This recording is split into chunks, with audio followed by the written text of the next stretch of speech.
नमस्कार, न्यूज़ 18 राजस्थान के digital platform पर बहुत स्वागत है आप सभी का। आपके साथ मैं पल्लवी रविंद्र सिंह। आज दुनिया बेहद कशमकश से गुजर रही है। आर्थिक उथल फुथल है और जिस तरीके से महंगाई लोगों को झिला रही है, मिडिल ईस्ट में जिस तरीके से वॉर के हालात बने हुए हैं, ईरान अमेरिका के बीच में अभी भी तनाव अपने चरम पर है, जिसकी वजह से ग्लोबल सप्लाई चेन की सांसें अटकी हुई हैं। तो दूसरी तरफ अगर हम देखें तो ग्लोबल मार्केट में गोल्ड की बात चाहे हम कर लें या फिर क्रूड ऑयल के दामों के ऐतिहासिक उथल पुथल जो मची है उसकी बात कर लें, एक आम निवेशक जो है उससे लेकर के देश की अर्थव्यवस्था तक हर कोई इन ग्लोबल ट्रिगर्स की तपिश जो है महसूस कर रहा है।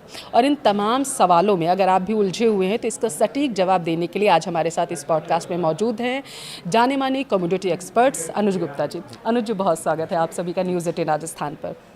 देखिए, अनुज जी हमारे शो में मौजूद हैं और ये आपको बताएंगे कि किस तरीके से सोने चांदी में जिस तरीके से महंगाई देखने को मिल रही है, क्रूड ऑयल के दाम क्यों आगे बढ़ रहे हैं और अभी मिडिल ईस्ट में क्या तनाव बना हुआ है, इस पर अनुज जी अपनी बेबाक राय यहाँ पर रखते हुए नजर आएंगे। अनुज जी, पहला सवाल तो आपसे मेरा यही है कि हाल में सोने चांदी की कीमतों में जो रिकॉर्ड तेज़ी आई है उसको आप किस तरीके से देख रहे हैं? देखिए, अगर हम बात करें गोल्ड सिल्वर की तेज़ी, ये हमने जनवरी के महीने में देखा था, जब उसमें गोल्ड करीबन 1,90,000 तक चला गया था और चांदी करीबन 4,20,000 तक चली गई थी। तो उस टाइम पे हमने देखा था कि एक फोमो क्रिएट हो गया था, फिजिकल जो सप्लाई थी वो क्रंच हो गई थी, जिसकी वजह से हमने एक तेज़ी का ट्रेंड बनते हुए देखा था। इन्वेस्टमेंट डिमांड जो थी वो वहाँ पर आती हुई दिखाई दी थी। उसके बाद हमने देखा गोल्ड सिल्वर के भाव करेक्ट होते हुए दिखाई दिए और पिछले एक महीने से काफ़ी रेंज में ट्रेड करते हुए दिख रहे हैं। हालांकि ऐसे में अगर आप देखेंगे तो गोल्ड ETF की डिमांड बहुत बड़ी है। अगर आप देखेंगे तो चाइना लगातार सेंट्रल बैंक्स खरीदारी कर रहे हैं गोल्ड की, तो गोल्ड की डिमांड जो है वो बढ़ती हुई नजर आई है। कहीं ना कहीं एक सेफ हेवन डिमांड हम गोल्ड के भावों में आता हुआ देख रहे हैं, जिसकी वजह से हमने पिछले 2 सालों की अगर आप कंपेयर करेंगे तो एक अच्छी तेजी हमने गोल्ड में सिल्वर में आती हुई देखी है। नहीं, तो ये डिमांड एक तरफ हम युद्ध के हालातों से देख रहे हैं कि मिडिल ईस्ट में क्या अभी तनाव बना हुआ है, दूसरी तरफ ये अचानक से डिमांड जो सोने की बढ़ी है, तो इसके पीछे आप क्या कारण मान रहे हैं? ये क्या लोगों के दिमाग में क्या आ गया कि जल्दी से खरीद के रख लें? देखिए, ये होता है जनरली लोग 2 चीज़ें होल्ड करते हैं, तो करेंसी होल्ड करते हैं या गोल्ड होल्ड करते हैं।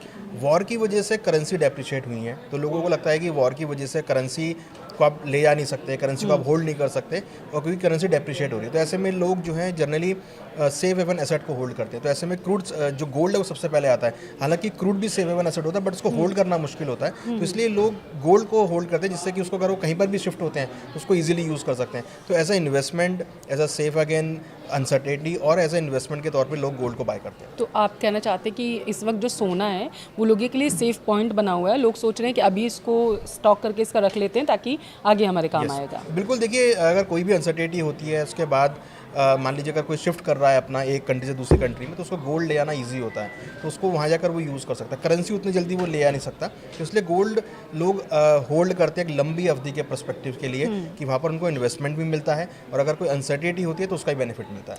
तो क्या ये जो तेज़ी आई है, जैसे हम देख रहे हैं कि सोना अचानक से महंगा हो रहा है, अचानक से सस्ता हो रहा है और ज़्यादातर तेज़ी से महंगाई ही हमने सोने में देखी है, भाव बढ़ रहे हैं उसके, तो ये दुनिया भर में फैले जो जियोपॉलिटिकल टेंशन है उसका नतीजा है या फिर चीन और अन्य देशों के सेंट्रल बैंक्स की जो भारी खरीदारी, क्योंकि हमने देखा कि सोशल मीडिया पर बहुत सारी चीज़ें वायरल हुई, इसकी खरीदारी इसका कारण है? इन दोनों चीज़ों में से आप क्या मान रहे हैं? दोनों चीज़ें हैं यहाँ पर। अगर हम एक माइक्रो लेवल पे बात करें तो गोल्ड ETF की डिमांड बहुत बड़ी है। हमने भी लेटेस्ट म्यूचुअल फंड का डेटा देखा है जिसमें काफ़ी लोगों ने ETF में खरीदारी करी है। और अगर हम मैक्रो लेवल पे जाएँ तो यहाँ पर डेफिनेटली सेंट्रल बैंक्स बहुत बड़ा रोल प्ले करते हैं। हम देख रहे हैं कंटिन्यूसली जो सेंट्रल बैंक्स है वो गोल्ड के अंदर अपनी होल्डिंग इंक्रीज़ कर रहे हैं, क्योंकि उनको लगता है कि अगर उनके पास गोल्ड होगा तो उनकी इकोनॉमी स्ट्रॉन्ग दिखाई देगी, क्योंकि गोल्ड हमेशा से ही वेल्थ का पार्ट रहा है।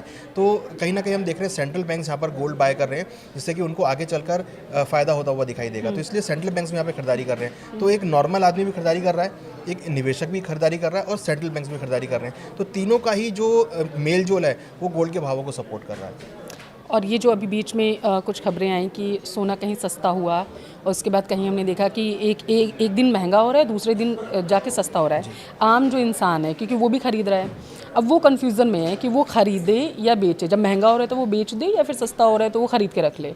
देखिए, अगर मैं पिछले 10 सालों के डेटा की बात करूँ तो गोल्ड करीबन 600% बढ़ा है पिछले 10 सालों में। तो अगर हम एक ट्रेडिंग सोच रहे हैं कि आज हम ले रहे हैं कल हमें रेट मिलेगा, तो ऐसा पॉसिबल नहीं है।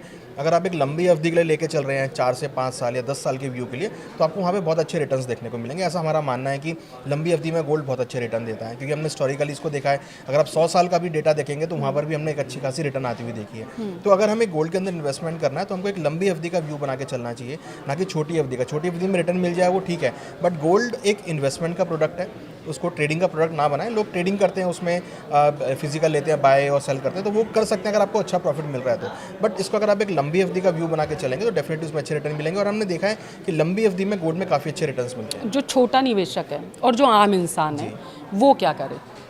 देखिए, जनरली गोल्ड लोग फिजिकल में लेना पसंद करते हैं। जो आम निवेशक हैं वो जनरली फिजिकल में गोल्ड बाय करते हैं, तो वो भी एक ऑप्शन है। उनको खरीदारी करना चाहिए। वो हर महीने कुछ क्वांटिटी बना सकते हैं लेने के लिए।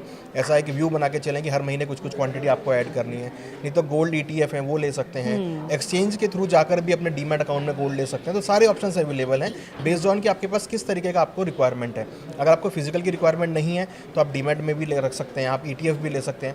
आपको अगर फिजिकल की रिक्वायरमेंट है तो आप ज्वेलर के पास जाकर स्मॉल क्वांटिटी में भी ऐड कर सकते हैं। आप कहना चाहते हैं छोटा छोटा निवेश करते हैं जो आम लोग हैं। और क्या जो आम लोग हैं, जो मैं बड़े इंसानों की बात नहीं कर रही हूँ जो बहुत ज़्यादा वो करते हैं, मैं सिर्फ इतना जो आम इंसान है, जो अभी शादी का सीज़न आने वाला है, जैसे अक्षय तृतीया आ गई, तो उस दरमियान जो लोग खरीदते हैं, तो क्या वो छोटा छोटा निवेश करना शुरू कर दें या फिर कैसे करें? बिल्कुल, गोल्ड में तो मैं ये कहना चाहूँगा कि अगर आप 100 रुपये महीने में इन्वेस्टमेंट करते हैं तो उसमें से आप 20 रुपये आप गोल्ड में निकाल के रखिए। मीन्स अगर आपको लगता है कि आपको हर महीने कुछ इन्वेस्टमेंट करना है तो गोल्ड इज़ अ प्रोडक्ट जिसको आप हर महीने इन्वेस्टमेंट करें। क्योंकि अगर आप इसको इन्वेस्टमेंट करेंगे और आप लंबी अवधि के बाद देखेंगे तो यू विल गेट कि हाँ, मेरे को एक बहुत अच्छा रिटर्न मिला। बहुत अच्छा रिटर्न। तो आप हर महीने मैं तो कह रहा हूँ कि अगर आप कोई इनकम किसी को आ रही है इनकम, तो उसमें से 100 रुपये वो गोल्ड के लिए निकाल के रखें और गोल्ड में इन्वेस्टमेंट करता चले। छोटे छोटे इन्वेस्टमेंट करिए, ये अनुज जी का कहना है। अच्छा अनुज जी, इस ऑल टाइम हाई मार्केट में अगर एक आम रिटेलर जो है, निवेशक भारी कन्फ्यूज़न में भी आ जाता है, और उसके लिए आपकी क्या रणनीति होगी? अभी निवेश करना सही अभी के हालातों पर अगर देखें कि जिस तरीके से कभी हॉर्मुज पे ईरान कब्जा कर रहा है, कभी अमेरिका कर रहा है, तो ऐसे में उथल पुथल तो मार्केट में भी मची हुई है, तो आम रिटेलर जो है वो क्या करें? देखिए, गोल्ड के भाव जनवरी में बहुत बढ़ गए थे। अगर आप कंपेयर करेंगे जनवरी के भाव से तो करीबन 30% भाव नीचे आ चुके हैं। चांदी के भाव भी करीबन 50% नीचे आ चुके हैं। तो ये अच्छा मौका है, हाई से भाव नीचे करेक्ट हो चुके हैं। और जिनको अगर शादी वगैरह है, जिनके घर में फिजिकल रिक्वायरमेंट, तो उनको लेना चाहिए। और जिनको इन्वेस्टमेंट करना है तो वो तो मैं कह ही रहा हूँ कि आप हर महीने कुछ कुछ क्वांटिटी ऐड करें। एक SIP का फॉर्म बना के चलें, उसमें आप खरीदारी करें। आप लोअर क्वांटिटी लेकर चलें, आप स्मॉल क्वांटिटी लेकर चलें, बट ऐड ज़रूर करें। क्योंकि जो ये अनसर्टेनिटी का माहौल है, जिसमें आप देखिए कि स्टेट ऑफ हॉर्मुज बंद हो रहा है, कभी ओपन हो रहा है, कभी वॉर हो रही है, कभी नहीं हो रही है, तो ऐसे में बहुत अनक्लियर सा माहौल हो गया है। तो ऐसे में करेंसी यहाँ पर डेप्रिशिएट होती हुई दिखाई दे रही हैं, जिसकी वजह से जो इन्वेस्टमेंट है वो गोल्ड की तरफ शिफ्ट होती हुई दिखाई दे रही है। आप करेंसी की बात कर रहे हैं तो मुझे अभी कल परसों की ये खबर है तो मुझे वो याद आ गई, क्योंकि पाकिस्तान में लोग क्या कर रहे हैं कि ईरानी जो करेंसी है वो बहुत ज़्यादा लेके रख रहे हैं, क्योंकि उनके दिमाग में ये चीज़ चल रही है कि कल को अगर युद्ध रुकता है, वो ईरान जाते हैं, या फिर उनको ये उम्मीद है कि ये करेंसी जो है आगे चल करके हमें मुनाफा दे सकती है। तो उसको लेकर के आपके क्या विचार? देखिए, अगर हम पाकिस्तान के लेवल पे बात करें तो ईरान एक वे है। अगर आपको UAE के अंदर एंट्री करना है तो पाकिस्तान बाया रोड आप ईरान से एंट्री कर सकते हैं। तो ये कि आपको वहाँ पे फ्लाइट लेने की जरूरत नहीं है, आप खाली बॉर्डर क्रॉस आपको बाय रोड करना। तो एक वो वे है कि अगर आपके पास ईरानी करेंसी होगी तो आप इजीली ईरान से ट्रैवल होते हुए आप UAE के अंदर या दुबई के अंदर भी जा सकते हैं। तो वो इंडिया के पास ऑप्शन नहीं, क्योंकि आपको पाकिस्तान क्रॉस करना पड़ेगा। तो यहाँ पाकिस्तान के पास ऑप्शन नहीं है। अगर आपके पास ईरानी करेंसी है तो आप उसको आगे खर्च करके बाया रोड आप दुबई वगैरह जहाँ भी आपको जाना आप जा सकते हैं। तो ये पाकिस्तान का पॉलिटिकल एक नज़रिया है कि आपके पास अगर करेंसी है तो आप अदर कंट्रीज़ में ट्रैवल कर सकते हैं। वो रद्दी के भाव खरीद रहे हैं तो क्या, क्योंकि बहुत सारी चीज़ें मैंने ऐसी देखी कि वो ये सोच रहे हैं कि हम किलो के भाव में पहले खरीद के रख लेते हैं, देन इसके बाद हमें बहुत ज़्यादा मुनाफा होगा। तो क्या ऐसा संभव है? देखिए, बिल्कुल।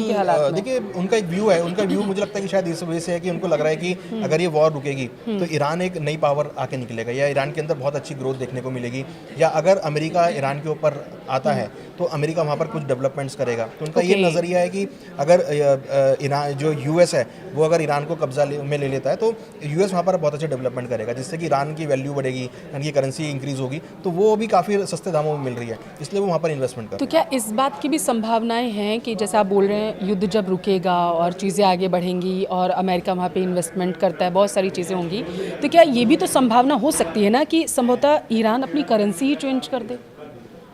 ऐसी पॉसिबिलिटीज़ हैं? नहीं, देखिए ऐसी पॉसिबिलिटी तो नहीं है, क्योंकि ऐसी इकोनॉमीज़ नहीं करती हैं, क्योंकि ऑलरेडी उनके बहुत सारे फंड्स, उनकी फेडरल रिजर्व के फंड, उनके सेंट्रल बैंक्स के फंड, उनकी इन्वेस्टमेंट्स सब उस करेंसी में होती है। तो करेंसी नहीं चेंज कर सकते, हालांकि उसको डिनोमिनेशन में चेंज कुछ कर सकते हैं, बट करेंसी चेंज नहीं होगा, ऐसा अभी तक तो नहीं हुआ है।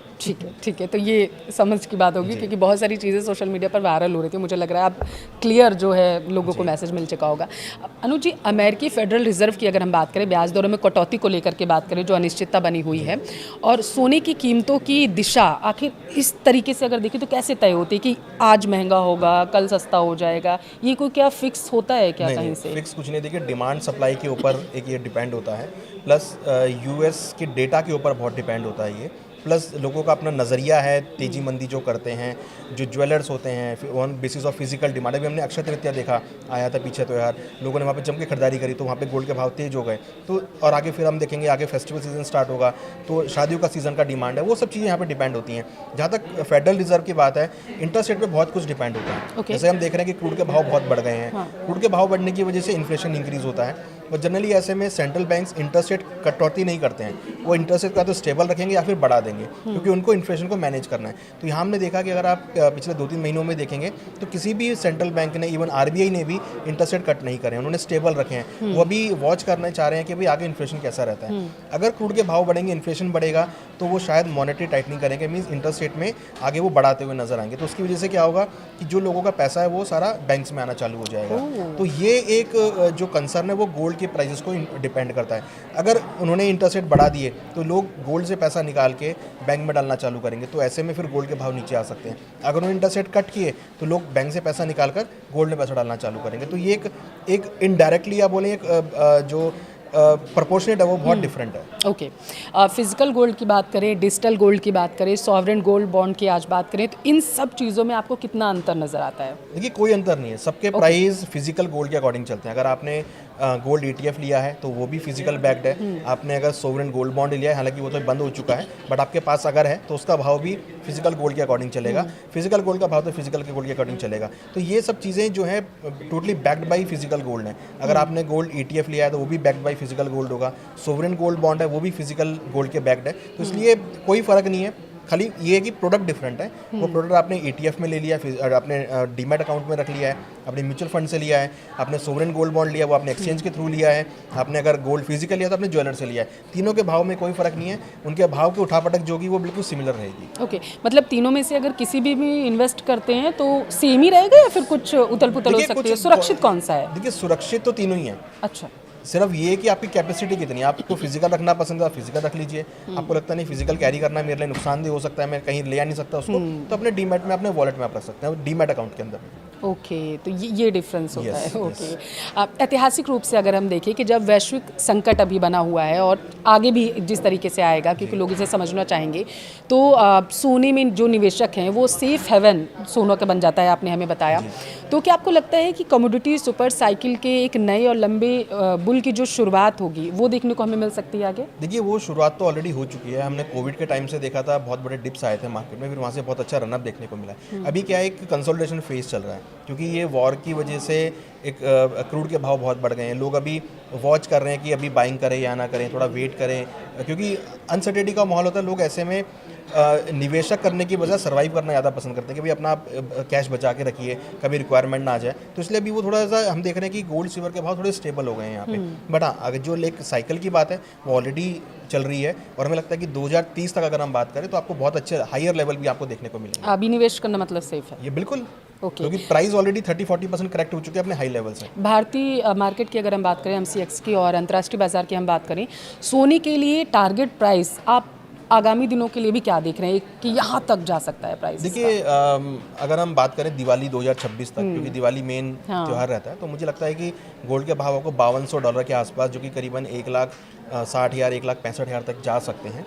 सिल्वर के भाव हमें लग रहा है कि $90 तक, जो कि करीबन अगर हम बात करें तो 3 लाख से लेकर 3,20,000 के आसपास चांदी के भाव देखने को मिल सकते हैं। 3 लाख के आसपास? अभी करीबन 2,60,000 के आसपास भाव चल रहे हैं, तो 3 लाख 3,20,000 तक लेवल जा सकते हैं। एक सवाल, क्योंकि आपने 2026 दिवाली की बात की, साल के अंत में अगर दिसंबर की बात करें तो क्या साल के अंत में हमें सोने के प्राइसेस जो हैं वो कम होते हुए नजर आएंगे, या फिर 2027 में बड़ा झटका लगने वाला है? देखिए गिरावट तो नहीं दिख रही है मेरे को, गिरावट तो ऑलरेडी भी आ भी चुकी है। आपने देखा कि भी $4,000 तक नीचे लेवल आ गए थे, चांदी का भाव $60 तक नीचे आ गया था, गोल्ड का भाव करीबन 1,28,000 तक नीचे आ गए थे, वहाँ से वापस जंप लेते हुए नजर आए हैं। तो जो भी डिप आएगा, अगर वो डिप आया भी तो फिर वहाँ पर आपको एक अच्छी रिकवरी बहुत स्पीड से आती हुई दिखाई देगी।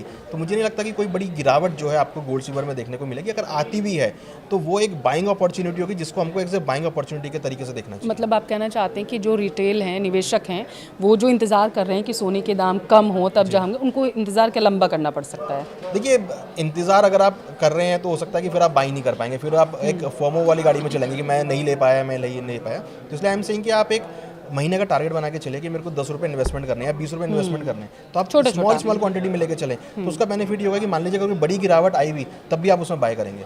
तो जब आप एक व्यू भी लेके चल रहे हैं कि भाई मेरे को 4 साल, 5 साल, 10 साल का व्यू लेके चलना है, तो आपका एक्यूमुलेशन जो है बहुत स्ट्रांग हो जाएगा। मुझे लगता है दर्शकों को काफ़ी कुछ उनके सवालों के जवाब मिल चुके होंगे गोल्ड से रिलेटेड।